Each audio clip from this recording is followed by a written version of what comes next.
बिस्मिल्लाहिर्रहमानिर्रहीम नहमदुहु व नुसल्ली अला रसूलिहिल करीम अम्मा बाद।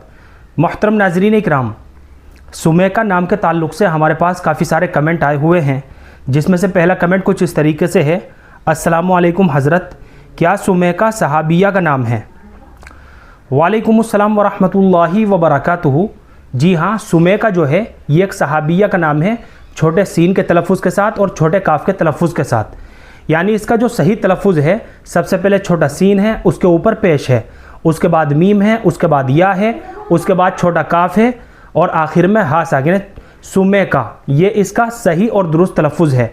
तो एक सहाबिया रसूल का नाम है, और जो नाम किसी सहाबी या सहाबिया का होना साबित हो तो वो नाम बग़ैर किसी माना की छानबीन के हमें रख लेना चाहिए। यानी जहाँ पर सहाबा, सहाबियात, अंबिया इकराम, अज़वाज मुत्तहिरात, इन मुबारक हस्तियों के नाम आते हैं, वहाँ माना की तरफ नज़र करने की बिल्कुल भी ज़रूरत नहीं होती है। बस इनका नाम होना ही निस्बत और बरकत के लिए काफ़ी होता है। अलबत्ता मैं आपको इस नाम के माना भी बता देता हूँ। सुमेका जो है ये समक से माखूज़ है।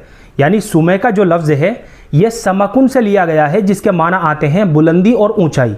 तो इसके माना भी काफ़ी शानदार है बच्ची का नाम रखने के लिहाज से।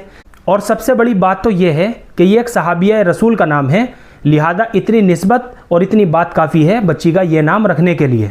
लिहाजा हम अपनी बच्ची का सुमे का नाम रख सकते हैं, और बच्ची का सुमे का नाम रखना बाइस बरकत भी होगा और नेक फाली के तौर पर इंशाअल्लाह इस नाम के असरात बच्ची की ज़िंदगी के ऊपर भी पड़ेंगे। और जितना मुबारक ये नाम अल्लाह के नबी सल्लल्लाहु अलैहि वसल्लम के ज़माना मुबारक में हुआ करता था, इंशाअल्लाह क़यामत तक ये नाम उतना ही बाबरकत और बाअज़मत रहेगा। तो ये मुख्तसर सी मालूमात थी जो मैंने आप हज़रात तक सुमेका नाम के ताल्लुक़ से पहुँचाई है। उम्मीद करता हूँ कि आपको अच्छी तरह समझ में आ गया होगा। अल्लाह हम सबको सुन्नत व शरीयत पर पाबंद फरमाए। फ़क़त वल्लाहु आलम।